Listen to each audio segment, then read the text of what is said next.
What? So anyways, You want to say it on live? what do we got today? Alright. Your Celtics are doing a little better. A little bit. They're in the playoffs. That's all that counts. Well, they're in the play-in. No, they're not. They're 7th. Oh, 7 through 10 is play-in. Oh, stupid. I don't get the get play-in. Yeah, I don't get it either. You have all year to get yourself in the top 8. Yep. If you don't, it sucks for you. Alright, we ready? Yeah. 3, 2, 1. Heyo! Welcome back, everybody, to the Fast Break with Taylor and Jake. And as always, a little Grogu here on my right. And over here is Mr. Jake Merritt, and my name is Taylor Harper. So, I know I keep saying this every single time, but we're going to get back on the regular schedule now. My wife had spring break, so we were out doing stuff during spring break. I don't know if you had plans this past few weeks. He was really busy.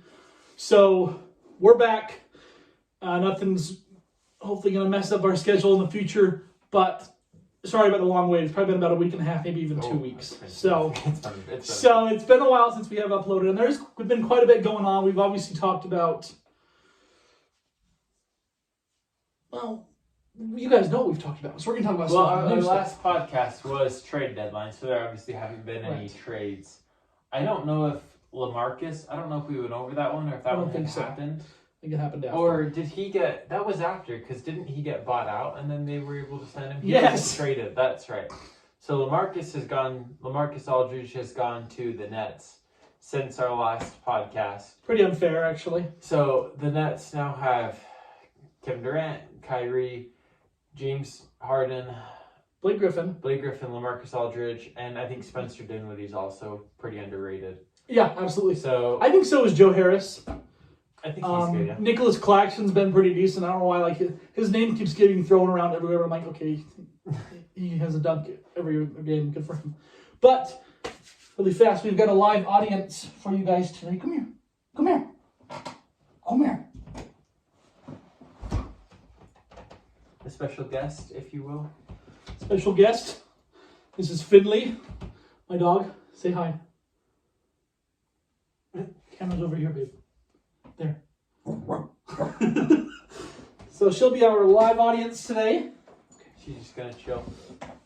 But yeah, so the Nets are kind of pretty loaded.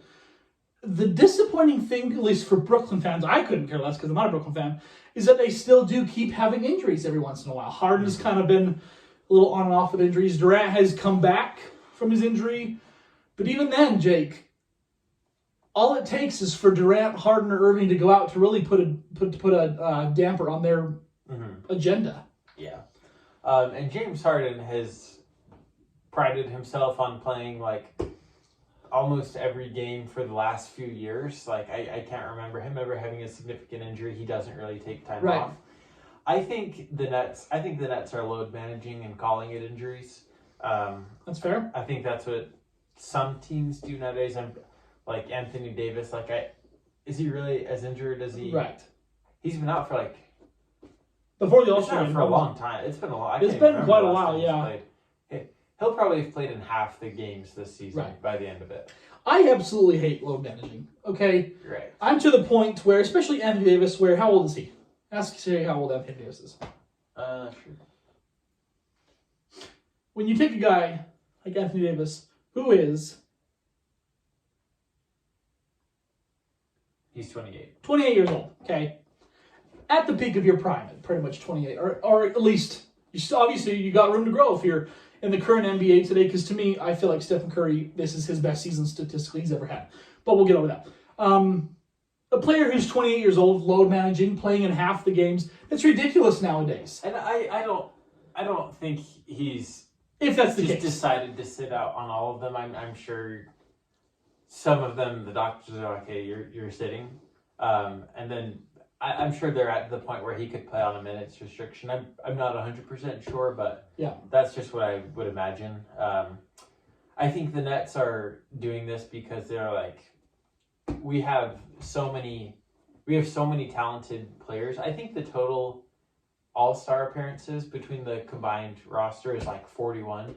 Or it's like 41 all-NBA teams, something like that. Like just a crazy number of accolades these 5 players on the Nets have. Right. And if it is Oh, sorry, go for it. Oh yeah, no, I was just gonna say I think because they know that they're saying, hey, we can sit our players, not overwork them in this shortened season, and we're still second place and 1/2 game behind Philadelphia in the playoffs. You know what? I got to say, screw the shortened season. It's only 10 games shorter. To me, that's not a shorter season. Okay? Well, like time-wise. No, I don't. Like what I'm trying to say is, the whole ultimate goal of being in the NBA is to win championships. Would you say that? I mean, obviously, it's money. It's their job, so it's money. And then I would say everyone is in it to win a championship. I think not.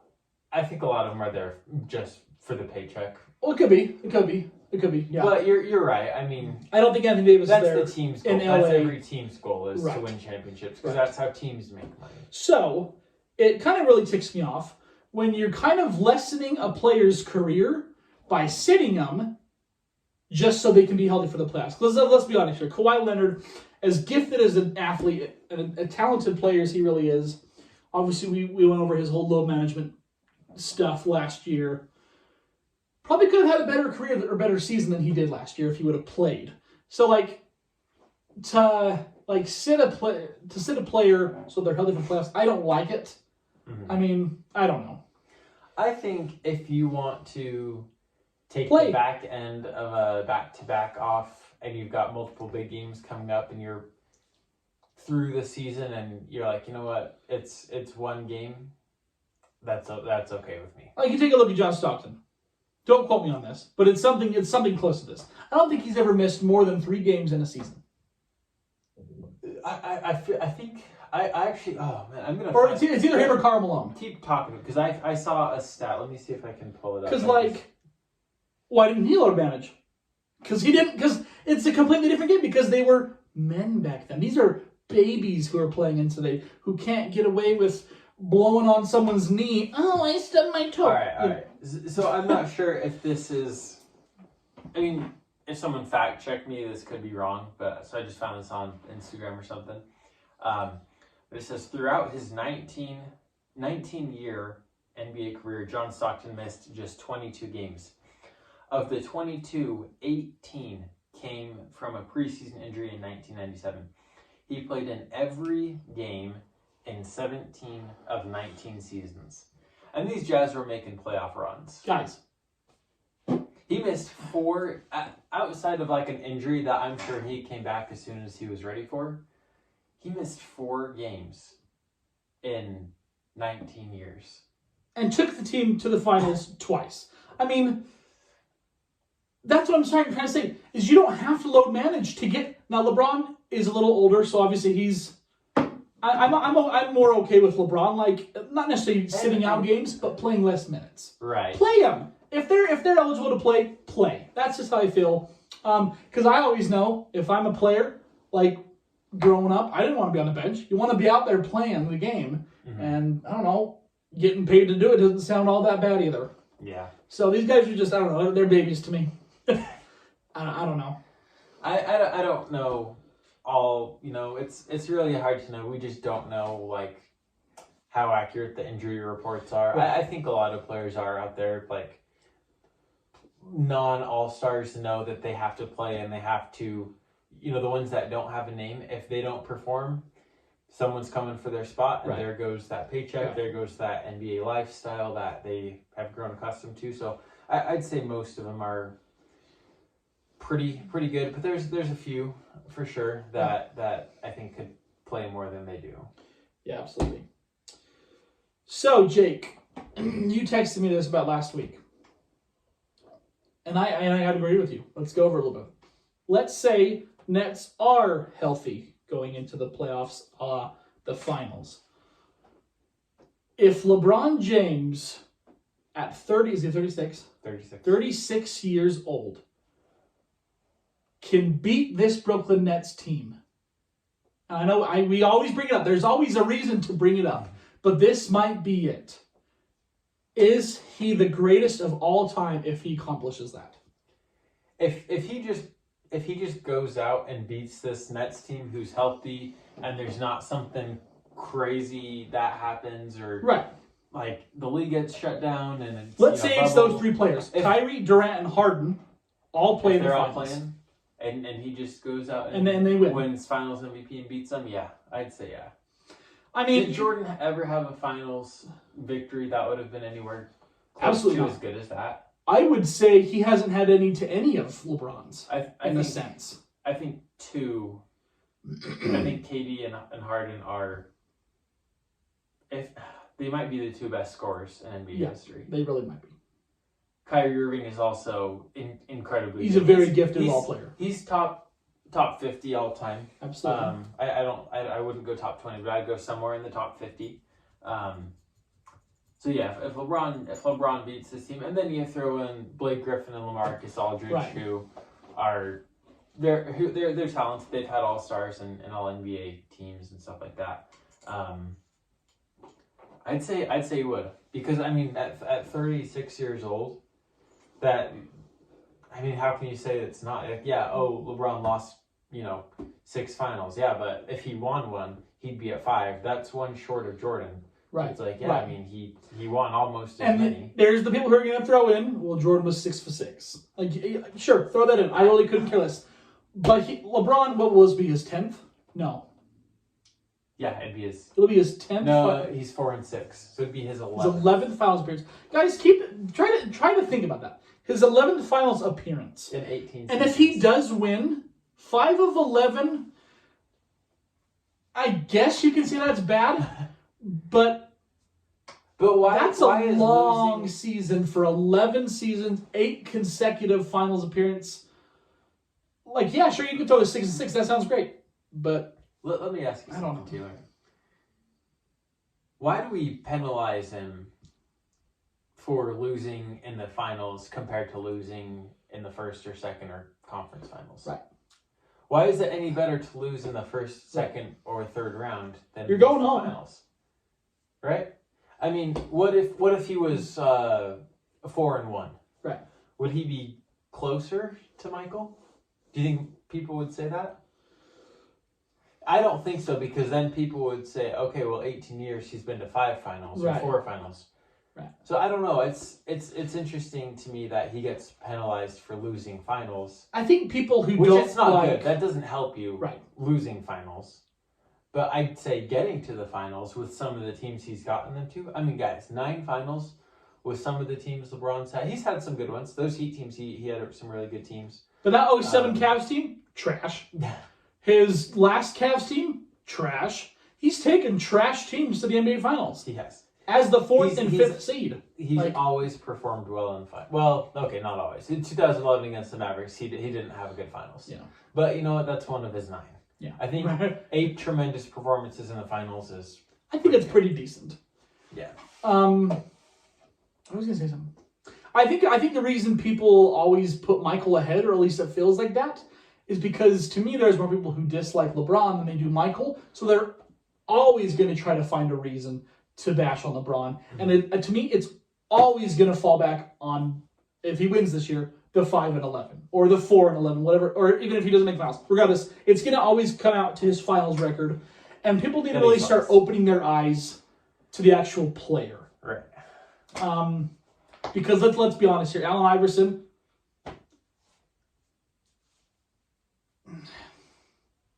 I don't know. He never won an NBA Finals, and no one ever holds that against him because they love him. Everybody loves Allen Iverson, so no one holds that over his head. No one says Allen Iverson wasn't great. What they say is, man, he took a terrible team to the finals. He's got so much heart. He really battled. That's what they say. Like, that team was absolutely terrible. That 76ers team was garbage. But they were there because of him. But no one ever says that because they love him. Yeah, for sure. But it's not the same way with LeBron. Yeah, no. And I think it is because LeBron is held to a higher standard than Allen Iverson because he's better. Right. And people, as much as they don't like him, know how great LeBron is. Right. I mean, think about it. Like, there's been other players that have lost multiple finals. But whoever, John Stockton, Karl Malone, people say, they did. People know they didn't get a ring, but they're like, oh well, they ran into Jordan's Bulls. Right. It's like, LeBron. Okay, let's go over it. So 2007, he lost to Spurs. The Spurs in their absolute heyday. Right. One of the best teams, one of the best franchises dynasty in their peak prime. Like, that's where they were hot. Over a 20-year span, I don't know if not too many teams have ever been better. Right. Have had a better 20-year span than the Spurs did.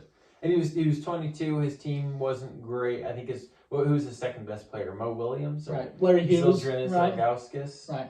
So anyways, I don't hold that against. I don't care if he got swept. He was Right. 22 and took the Cavs to the finals. 2011, the Heat lost to the Mavericks. That was easily the biggest stain of his career. Right. He didn't have good fourth quarters. That was bad. That's like a legitimate blotch on his resume. Right. But I mean, one bad performance in 8. What did we just say? Who was that? 9. 9 tries. One bad performance in 9 tries. All So, out with it. 9 or 10, yeah. 12, they beat a young Thunder team. I'd say probably his least impressive ring. Right. Then 2013, they beat the Spurs. Spurs were not quite as good as they were, I think, in 2007, but still a really good Spurs team. 2014, they did lose to the Spurs again. Switch him with Jordan, same result. I think so. The 2014 Spurs. Except, again, for the Mavericks part. I don't think he would have lost to the Mavericks. Oh yeah, no, I'm saying I don't. Are you talking about the Spurs? The 2014 Spurs finals. If you swap LeBron in for Michael Jordan, that Spurs team was unreal. Because the thing about the Chicago Bulls, it broke my. I think I was 15 at the time. Broke my heart. Just watching my Heat just get picked apart. Yeah. That was Spurs basketball at its finest. Everyone talks about Chicago being one of the best defensive teams as well, and then they would just smother you. So would the Spurs. So like you really could have. You could make a case as to why Spurs would have beaten that Bulls team. I think they would, especially with their 3-point shooting. But yeah, right. They very well. They would have given the 90, 4, 95, any of the Bulls. 6 Bulls, some serious trouble. So 2015, I'm not done to. I'll keep going. LeBron. He loses to the Warriors without Kyrie, without Kevin Love. Right. In 6 games. 6 games. So they would have won. They had Matthew Dellavedova guarding Steph Curry. Right. Okay. I think, if he has Kyrie and Kevin Love, they win. Because other than that, though, he didn't have anyone on that team. That might be his worst team. Obviously, he didn't take the worst team to the finals because they were a great team with Kyrie and Kevin Love, LeBron. But in the finals, it was just LeBron. LeBron and what? J.R. Smith? if he was there at the time, yeah. I think he was.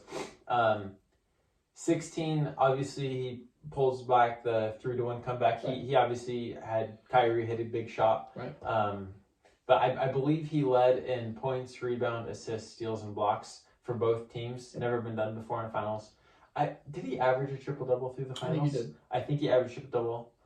That was hands down his best finals. That's his best finals. Wins one for Cleveland. And what was he, 33? No, he was 33. Let's see, he's 36 now. That was 5 years ago. So it would have been about 31. Still, that's pretty good. 17 and 18, he loses to the Warriors who have Steph, Clay, and KD. That's just unfair. Who Bulls would have lost to. I hate guys. Absolutely. You guys have got to face the fact. It's that 73 and 9. Well, no, the team after that, Steph, Durant, they would have beaten Michael. I don't care how big of a Bulls fan you are, or even a Jordan fan, or even a non-basketball fan who just hops on the Jordan's the best bandwagon. That Warriors team would have slaughtered that Bulls team. I'm sorry. Slaughtered. The NBA is better than it used to be. Absolutely. The 3-point is big. The Warriors would have won. They would have won. And then the Lakers beat the Heat last year in the finals. He played well. Yep. They were the better team. They won.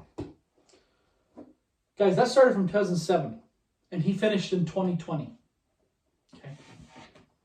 He's been doing this his whole career. He's been doing the finals his whole career.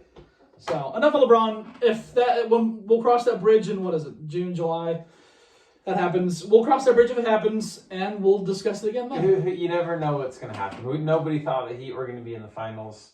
So Philadelphia, they're looking good. Boston's looking better. Yes. Milwaukee is not quite as dominant as they were last year, but they're still a good team. Right. So things could be different. You're right. Injuries could take over. The Nets may fluke like the Clippers did, I think, last year, where they just don't have any chemistry. Right. and the chemistry comes and bites them in the butt because KD and Harden and Kyrie have spent no time. Even though they look like when they did play, like the very first week or so, they looked great. That means nothing. Yeah. That means nothing. Okay. So. Let's get into a player, into a team we've talked about. We live in this state. Are the Utah team, because they're not playing like terrible right now. They're on a little slump. They're past like 5 games. They're 2-3. So they're 2-3 in their past 5 games. Still the best record in the whole NBA, not just the West, but the whole NBA. I think a game ahead of Phoenix, something like that. 7-3. Are they kind of starting to get out of that honeymoon phase as to where they were just to where they to me against Washington? One, you can't lose to Washington. I don't know what Washington beats some pretty good teams. We need to give. Well, Jake's kind of been given credit. I have not been given much credit to Russell Westbrook, but do you know how many triple doubles he has this year, Jake? No. I think it's like 25. His MVP season, he had 41. So he's not far behind that, but he's getting no recognition. No, because he's on Washington, and I think that's good for him. So Washington is a good ball club. They got Beal, Westbrook. They're a good ball club. I think without people say like Brad Beal puts up empty stats because the Wizards don't win without him. I think this year they're 1-8 or 1-7, something like that without Brad Beal. Right. With him, obviously, they're not winning every game. But they sure as heck aren't picking up any wins without his, third game. Right. They started really bad. They've started to pick it up just a tad. Mm-hmm. Next year they could probably contend for the playoffs. I very well think they could. But but we were talking about Utah now. So in Donovan Mitchell's last 4 games, he has had 40 points in 3 of them. In 3 of the games, he scored over at least 40 in the past 4. And then the other one was like 39. Right, 39 or something like that. So Donovan's playing out of his mind, but since the trade deadline, Clarkson's kind of been irrelevant. He's been ice cold. Bogdanovich had a great game last night against Washington. I think he's on his way up. Right. Is it the midseason slump, or is this how Utah plays? I think in January, they pretty much had the best shooting month in NBA history. Absolutely. There's no question. Team records, NBA records. Heck, just this past week, they hit 18 threes and a half. Yeah. Well, they average, I think, 17 made per game. That's good. Nuts. That's really good. And you're right. They set a record, 18 threes and a half. So when they are making shots, you can't be hard. They're so tough to beat. When a team is as good at 3-point shooting, and you just can't keep up with them, they're just going to outpace you. But I think they're kind of cooling down. I think some players are in some slumps. Bogdanovich had a big shooting slump. Clarkson, Royce O'Neal, and those are three really actually big shooters for them that take a lot per game. So if they're missing, that's 15, 20 points off your average. Right. Do you know who Kenny Beecham is? Yeah. He posted a video after the Phoenix and Utah game, basically saying we need a 7-game series between Utah and Phoenix. Then he kind of dude, I thought Utah played crappily that game. Well, that's the thing. He says he finds it really hard to trust Utah if they're not hitting their threes. Yeah. Because that's kind of like Houston. Like we always talk about. I think any 3-point shooting team, any team that lives and dies by the 3-point shot. And I wouldn't necessarily say Utah lives and dies by it. No. But they kind of did against Phoenix. It's key. It's key for them. Right, because if everyone on Utah, let me put it this way: if they're in the playoffs, I don't think Donovan's going to have a bad game in the playoffs. Donovan, to me, he's a killer. To me, Donovan is at an elite scoring level where he can put up, I'm going to say it, Harden type numbers whenever he wants to. So if his teammates are not performing well, you're putting a lot of pressure on him. So that's where he kind of talks about he doesn't really trust Utah in that sense. You guys should go watch the video. It's a great video. I love Kenny Beecham. But it's kind of scary if Utah, any team, if they don't shoot very well.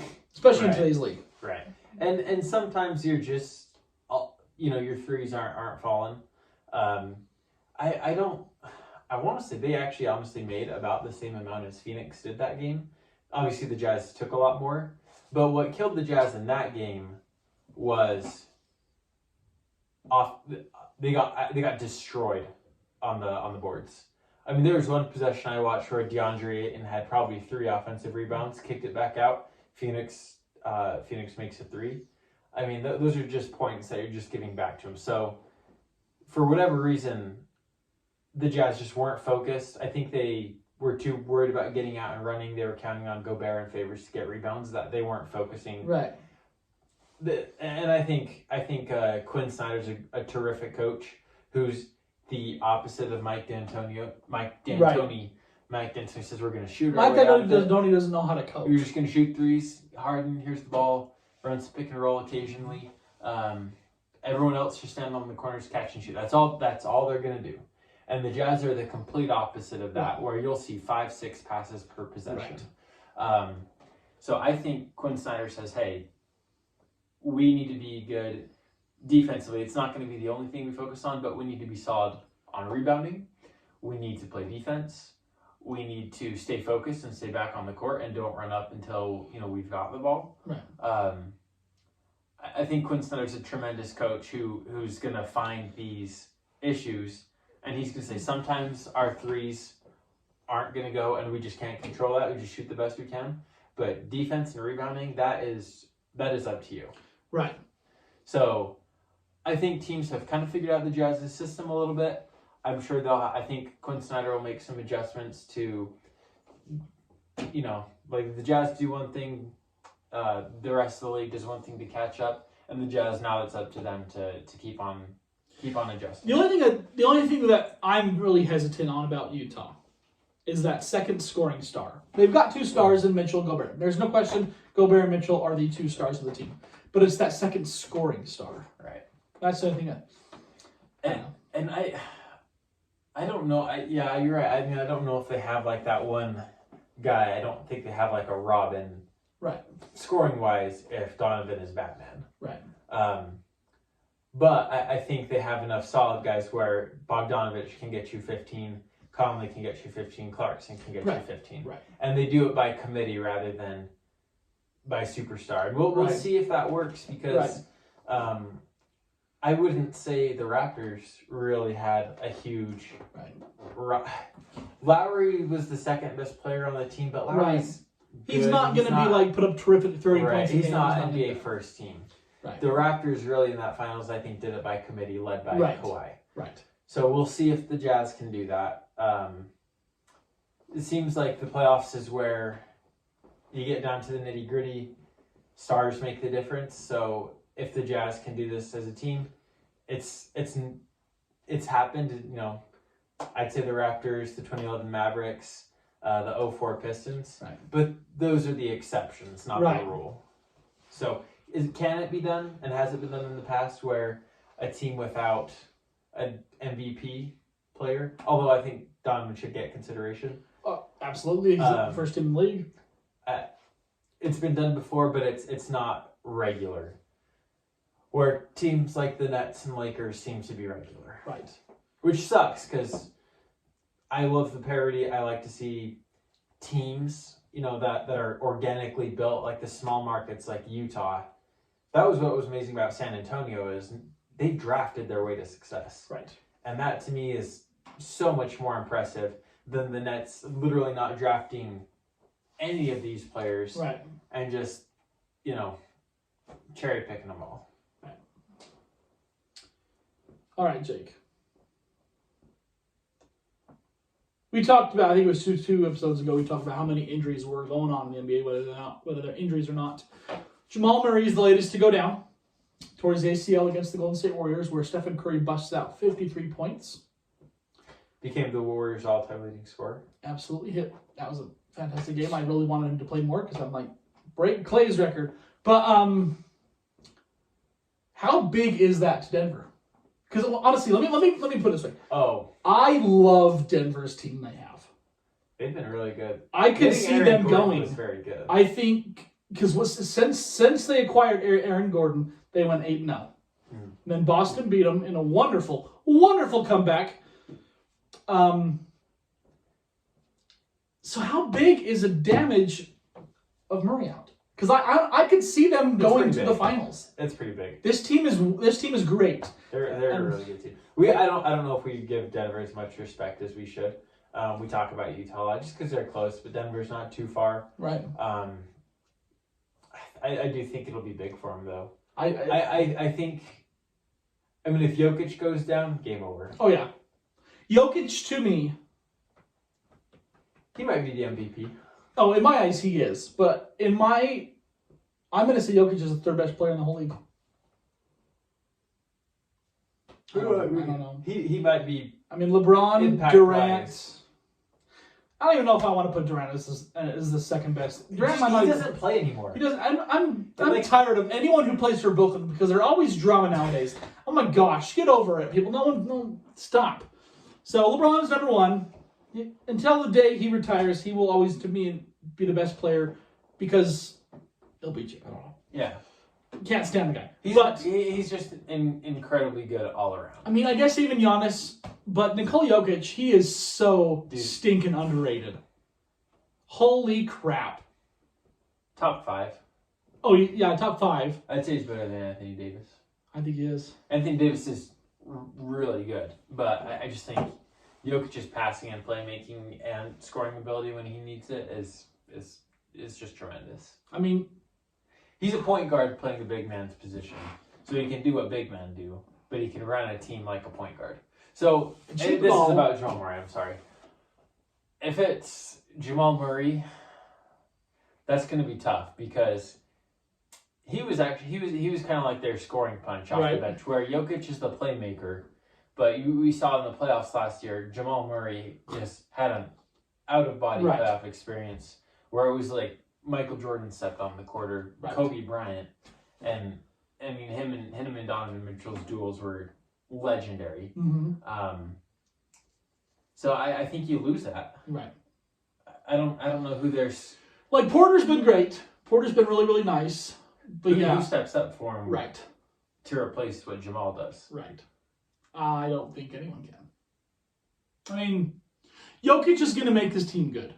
Like, it's so weird to say. Like, you've got point guards. Chris Paul makes his team better. Rajon Rondo made his team better when he was good. LeBron James Nikola Jokic is their center, and you're saying that about him. I mean, that's...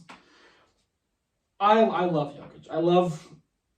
I'm a big fan of the way he plays. Big fan of his personality and everything. But, let's go with their roster. Yep. Who's they got? So they got Will Barton. He's not bad. Not bad. He's not bad. Bull. He needs to play a lot more. I don't know how to say his first name. I'm just going to say Campazzo. Yeah. PJ Dozier, Aaron Gordon, Jermichael Green. Oh, they picked up Shaq Harrison. Do you know that? I did not, but I couldn't care less. Nikola Jokic, JaVale McGee, Paul Millsap, Monte Morris, and Michael Porter Jr. That looks like that's going to be... they've got a pretty good lineup. It's not... That's pretty good. They're big. They're huge. Large defensive team. When you throw Jamal Murray in there, I could see him going to the finals. Gordon can step up? He's going to have to. I think he can. I love Aaron Gordon. I've always been a fan of Aaron Gordon. He's a really big guy. Like, I think he's like, what, 6'8"? Who? Aaron Gordon. Yeah, he's like 6'8". Well, like, when I watch him on the court... He plays bigger. He's so huge. athletic. He's huge. So that really helps. I think Mike Malone, I think he's a really good coach. So I think he'll figure something out. Adjustments. So he'll figure something out. I wouldn't say first round exit, but I could see like this Portland giving them trouble if they were to match up. Let's see who they would match up with if it started today. Because I honestly don't think standings are going to change too much. And yep, they're the 4th. So they would play the Lakers in the first round. Yeah, they're going out. Wait. Yeah, it's 4-5. Lakers are 5th. Can't believe the Lakers are 5th. So things obviously change, it seems like, frequently. 7-8 is Dallas, Memphis. If things could shift around there, I could see Denver beating Dallas. I could see them beating Memphis. I could see them still beating Portland. I can. Might be tough, but I think they could do it. Yeah. But the Suns, the Jazz, the Clippers, and the Lakers, I think would get them. Yeah. So. No, that is big. I hope Jamal Murray. You just never know with an ACL. You just hope they can come back to being what they were. Obviously, like for Derrick Rose, never quite happened, but he had multiple just terrible injuries. Was Paul George? Do you remember his Team USA injury? Oh yeah. Was that an ACL tear or? No, it was his ankle. Oh, his ankle. Okay, that's right. Like snapped his ankle in half, didn't he? Yeah. I can picture. I remember the video. It's a terrible video. It was like a fracture for sure. It was awful. It was a compound fracture, possibly. It really looked gross. like Sean Livingston's, but it was his ankle instead of his knee. Yeah, and he came back, and you're happy to see it. But has there Playoff ever P, been baby. any great ACL recoveries? So Jabari Parker tore his twice. Off the top of my head, I can't think of anyone who comes back as good as they were. I bet. I think Klay Thompson will come back pretty good. I think Klay Thompson will come back fine from his ACL because he's more of a shooter. I mean, he's pretty mobile now. He runs around a lot, so maybe that kind of would be funky to him. But Here's a list of 6 NBA stars who recovered from a torn ACL and how it changed them. This is on Dallas Hoops Cast. After, let's see, did Porzingis, did he tear his ACL? I'm sure he has at some point. he's made a glass. I'm Gallinari, surprised Gordon Hayward has not torn his ACL. Danny Manning, Mark Price. Zach LaVine did. How do you remember that? Zach LaVine tore his ACL just a few months after the Minnesota Timberwolves extended his rookie contract. All right, well that's good because he's still tremendous. He's balling. He's averaging like, what, 26? 50-point game the other night. Same day Tatum had 53. Al Jefferson, Bernard King. So, alrighty. Well, So in today's I NBA, hope Levine, Jamal Murray comes back. Yeah. He doesn't seem... I don't feel like he relies too much on his athleticism. I think he's a great shooter, and he does play an athletic play style, but I don't think it's like Derrick Rose, where that's what his game is. Right. Is athleticism.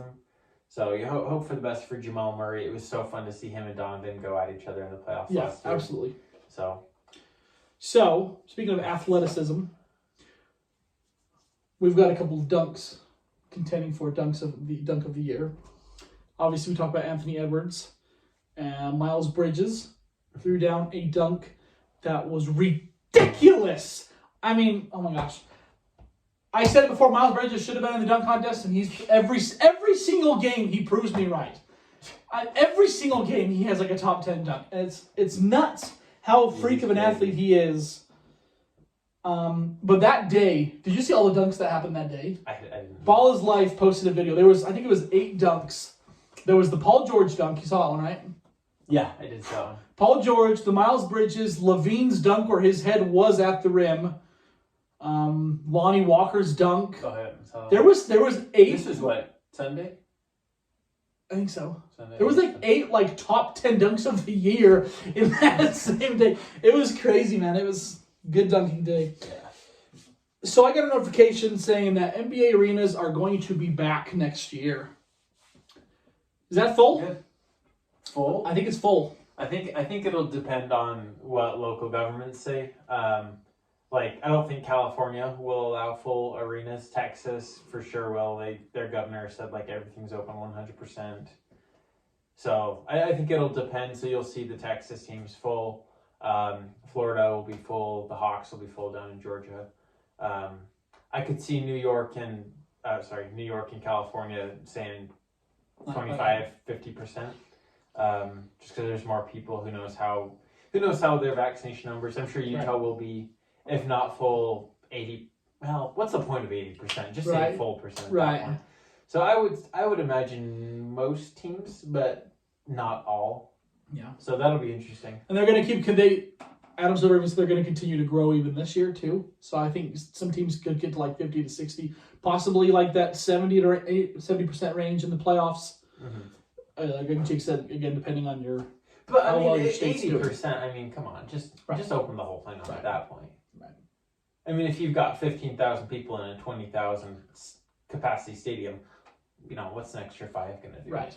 So I hope so, because I'm just itching. I mean, I know I actually could go to a Jazz game, but I think tickets are more expensive. They're harder to get, but we're gonna do this one of these days, guys. Me and Taylor, the fast break is going to an NBA game. We'll probably just find a cheap game and go to the nosebleeds, but we're gonna get some arena food and cheer and record Cup as much bop. as we can. Cup bop. Have you heard cup bop, Jake? Yeah. Sorry. It's so good. Yeah. So we'll do that.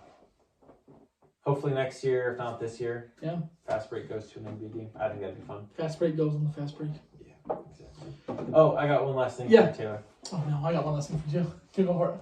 Did you hear the Timberwolves are being sold? Yes! I'm like, no! Your dream Don't waste your money, Alex! Don't waste your money.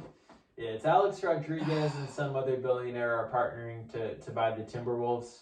I know they're a terrible organization, Taylor, but No. these teams are just going up in value, so they're going to be able to sell it for a lot more money, no matter Not how if bad they the Timberwolves are. Not if they relocate. I hope they relocate. We wanted this, remember? I did. That's what I'm saying. Save your money, Alex. You're wasting your money. At least I don't know. Well, he could relocate them somewhere. I guess. What if he said, you know what? We want a team back in Seattle. Seattle needs an NBA team. I mean, the Sonics were too historic. No, you know who needs an NBA team? Hawaii. Las Vegas. Yes, Las Vegas, absolutely. Hawaii. Or, no, Alaska. Yeah. No. The Alaska ice fishers.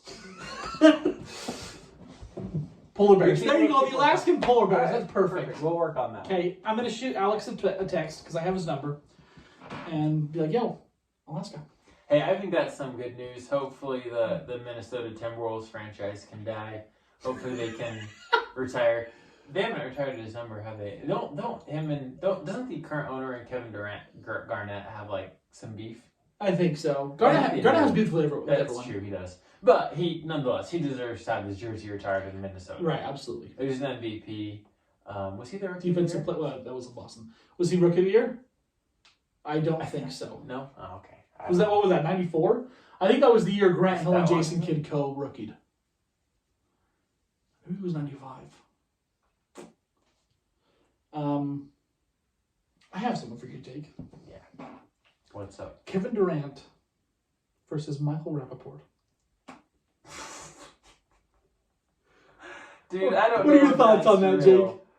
Oh my gosh. If you haven't heard, what exactly happened? I think Rappaport, I'm sure, it looks like he posted something on Instagram, and then Kevin Durant messaged him, and it's not safe for work type content, so we would get in big trouble probably I don't know if we'd get in big trouble, but we'd have to have an age restriction if I actually read quote for quote what Kevin Durant said. But Kevin Durant said some really nasty things and just curb stomped this man on social media. Yeah. And Kevin Durant, he's always do this. You know he's having beef with Shannon Sharp right now? Yeah. No. Yeah, today. Kevin Durant is back on the Twitter machine. Okay. This proves my point that NBA players today are just big, fat babies, okay? No, Kevin Durant is... I'm sorry, Kevin Durant, no question about it, top 2 scorer of all time, will probably go down as a possibly top 10, maybe even top 5 if you're really liking him, player of all time. But you're really putting a disgrace to the NBA right now. It's so bad. I've lost a lot of respect for Durant these past few years because of stupid stuff like this that can totally be unavoided. The burner accounts, going back and forth with like college kids, like it's bad, dude. Like, you know what the best thing he can do to his haters is? It's exactly what LeBron James does. Yep. He ignores him. Click off, boom, throw your phone. Okay. Nothing. Skip Bayless has been going after LeBron James for years. If I was LeBron, I would have hired someone to beat the tar out of Skip Bayless when he's walking to his car after work or something, because this man has slandered and blasphemed against LeBron James for years. Right. Undeservedly so. And you know what LeBron does? Nothing. And I think it drives Skip crazy that he doesn't get a response. Well, because he doesn't need to sink to your stupid level. No, LeBron knows how good he is. Like, right. Kevin, if you know how great you are and you are great, then why do you need to go back and forth with people who are below you? I mean, I don't know. Like Michael Rappaport. I can't stand him. He's a professional troll. Right. Can't stand Michael, but nobody takes him seriously. Right. His best, like, his biggest role was being Phoebe Buffay's boyfriend on Friends. That's the most he's done. He's famous now, and he stays relevant by being a troll. Trump's out of office, so that's one less thing that he can talk about. Right. So now he is stirring up beef with everyone else, and he actually posted the DMs of Kevin Durant on social media. If you guys want to go look it up, I do too. Because then it's just I don't know. Everyone is just a baby nowadays. Social media is the worst thing to happen. It's bad. It's terrible. I'm sorry. I'm on social media, and sometimes I don't even know why. But yeah, Durant, that's pretty. Yeah. Oh, speaking of like what's the term? I don't know. But we're gonna. Did you see? Oh my gosh, ESPN. What is it? ESPN. Oh my gosh, what's Stephen A's show? First Take. Oh my gosh, First Take. Oh my gosh, I was thinking like inside stuff. Oh, what the heck's inside stuff? Did you see that list of the top 25 under 25 list? I think I did. Yeah. And how Stephen A pretty much said, I have nothing to do with this list, and it's a disgrace to this show. It's a disgrace to ESPN, to the people who wrote this, and it's terrible. They had LaMelo Ball as the number 3 best player. Under the age of 25. Under the age of 25. And it said for future potential, he was above Donovan, he was above Tatum, he was above Bam. And Stephen A just ripped ESPN apart. It was. I don't want to pay $6 for ESPN Plus. I just want to see the list. I think it was Luka and Giannis. Is Giannis? No, is he 25? No, he's over 25 now, isn't he? Zion. I think it was Zion. Yeah, I think it was Zion. Yeah. I'm like, it's just funny. Let me see if someone posted it on Twitter.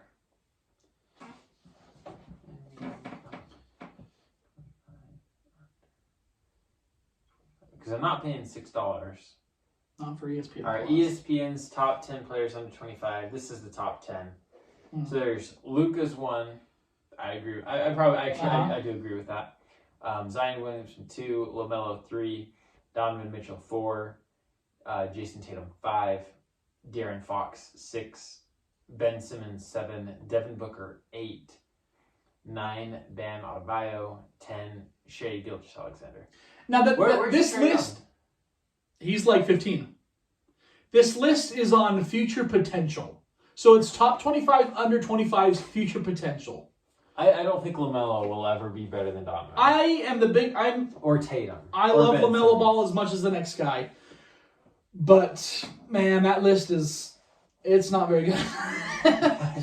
And I know Chris Paul is probably the key to Phoenix's success this year.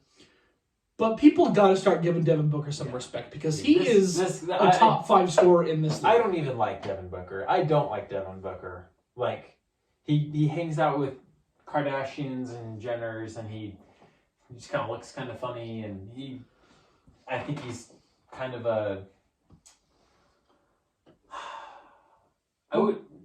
I think he's just kind of a one-dimensional player. I think he scores, and that's really all he can do. I don't think he can really play defense, has too much leadership qualities. But I mean, he's a generational talent scorer. Right. Not many in the league can do it better than him. Hardly, maybe 2 or 3, 4, maybe. Right. He's made an all-star team twice. As a reserve both times. As a replacement. Right, as a replacement. He's 8th on the list of top 25, under 25. I feel like Devin Booker's been great for a long time now, and he's under 25. Right. Like that's unreal to me. Like can you imagine the career ahead of him? Right. He's gonna set multiple records. He'll go down as, if he stays in Phoenix, he'll go down as one of the best Phoenix Suns. Yeah, poor guy. He really does. He does not get any respect. Yeah. Well, I do think that's it for this episode. Again, we are going to do this weekly now because that's what we've been doing, but not as of late. We have not been doing that. So we're going to start doing that again. Yeah. Go Boston, go Heat, I guess. Go Jazz. If you're in that boat. Yeah, but thank you guys so much for tuning in. Thanks you guys for staying with us and subscribing and everything. If you guys like the content, make sure you do hit the subscribe button. Hit that notification bell because we post videos. It may not seem like it these past few weeks, but we do post videos. Mm-hmm. So when that happens, you're going to want to be notified. So thank you guys for tuning in. Oh, Grogu. Why does he stay up?